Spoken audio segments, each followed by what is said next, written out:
Ayan, may mga empty bottles tayo ng peanut butter dito. Ayan, mamaya ilinisan natin yan ng kilala sa loob. Empty pa lang yan. Niramihan ko na ang pagbili last time. Ayan, oh.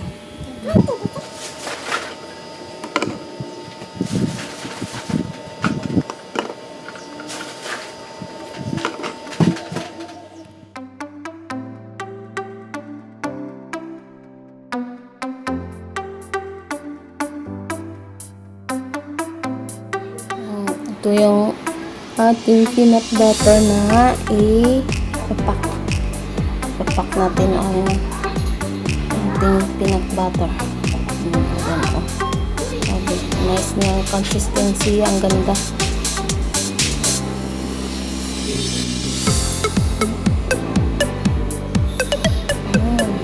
Yummy. Spread mo sa bread na may kape ka. May sliced bread or pandesal. Masarap ito. Yummy talaga. Ganda ng consistency niya. Tamang-tama lang ang pagkaan niya.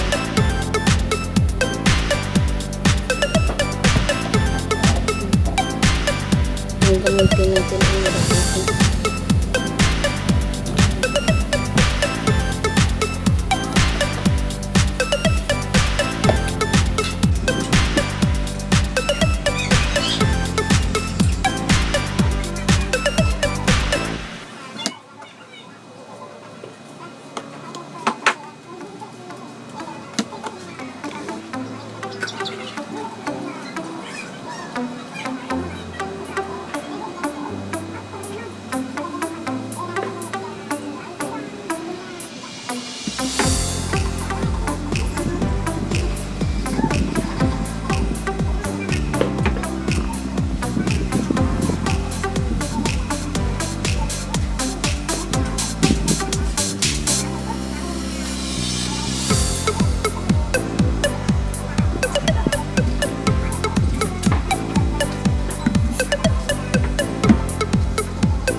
Pakijintan ng ating peanut butter.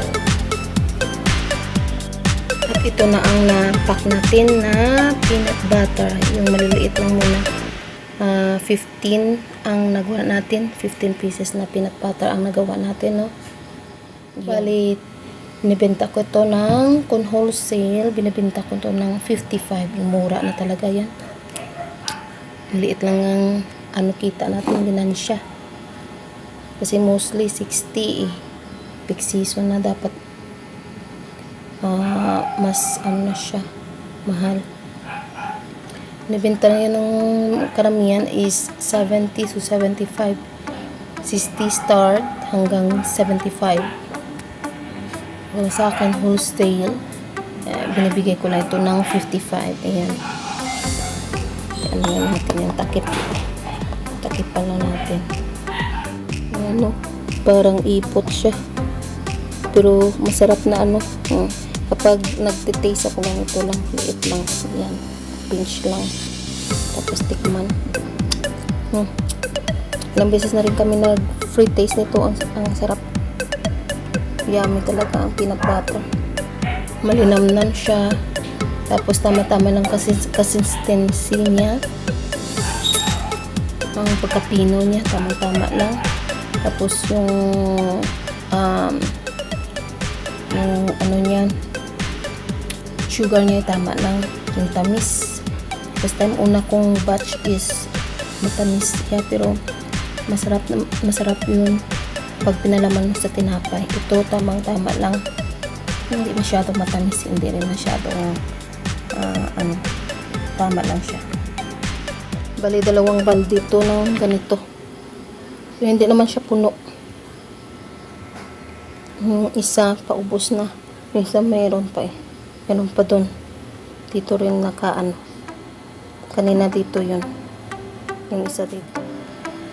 Takpan natin. Ito, punong-puno siya talaga, oh. Tapos i-seal ko lang yan. Yung simpleng seal na.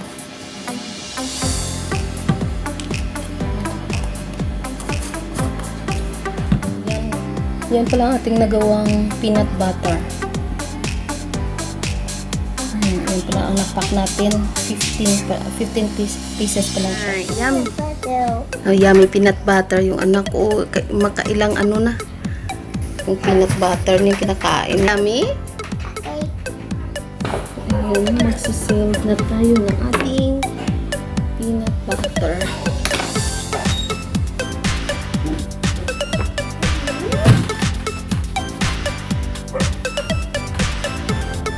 Simple ano kasi wala tayong binili na sealer. Ito lang yun.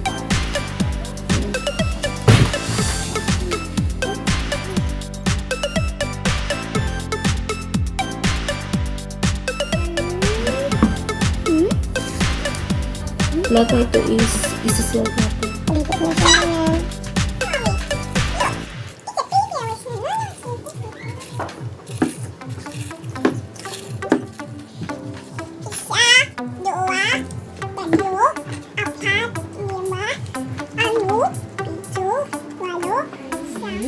Yan lang.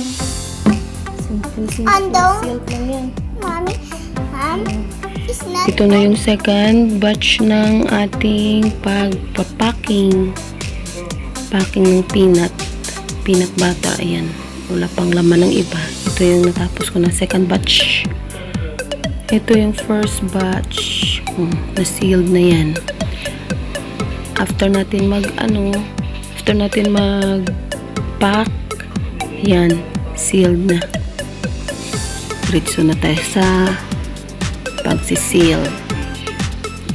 Ito na, konti na lang ang naiwan sa pangalawang balde.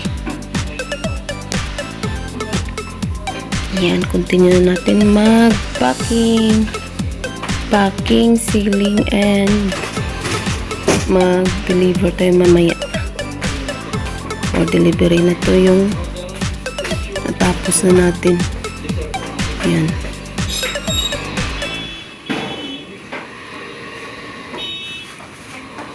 Isang bloke lang ang ating i-deliveran mamaya.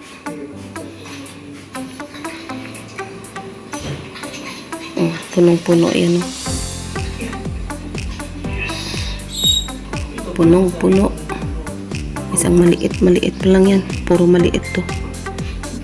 Ito pa ang ang medium size. Hindi pa nasidlan. Ang medium size hindi pa nasidlan, mga small size pa lang ang nasidlan. Yan, konti na lang ating papak na peanut butter. Ito yun na yung nagawa natin na finish product na natin na peanut butter. May sealed na at ready for delivery na to. Yan, nakagawa tayo ng mga 47 na peanut butter. 3 malalaki at saka 40 mga 40 plus itong ito is 40, tapos yung 3 times 2 yan ang yung mga malalaki is times 2 yan ang laman sa maliit. Ayan. Yan na.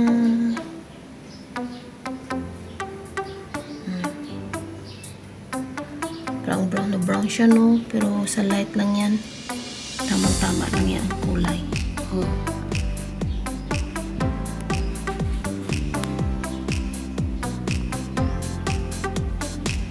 Yan lang ang sealer natin. Hindi na tayo bumili sa mga online Ito lang yung sealer na pinag-seal natin. Yan. Second batch ito. Yung first batch is nakagawa tayo ng mga 40 din.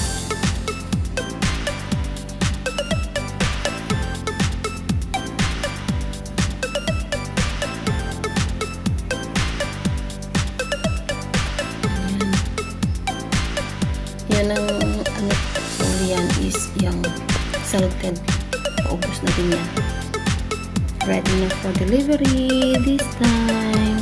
Yan, magpacking na tayo sa delivery. Yan na ang ating peanut butter. Homemade peanut butter.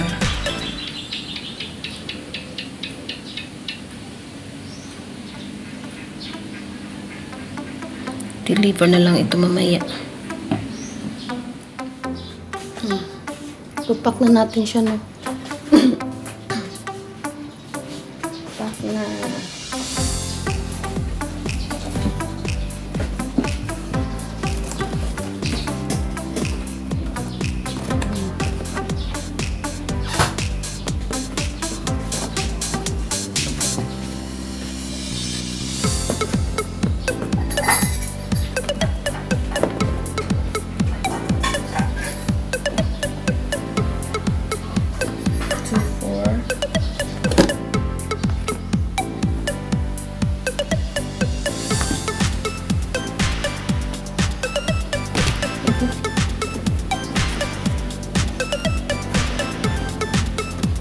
Say tomorrow.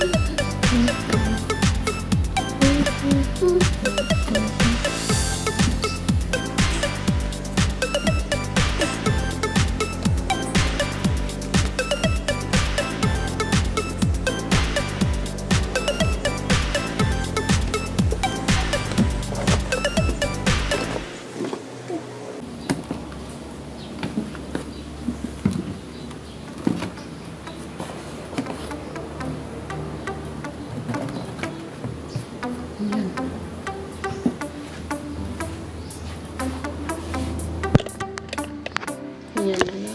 Ito natin. At ilan ang ba ang ito? At ito na nakabox na sa no. Ayan siya, oh. Ayan na. Nilagyan ko lang dito sa gilid ng ano kasi malawang gilid ng tela para hindi sila magtumba.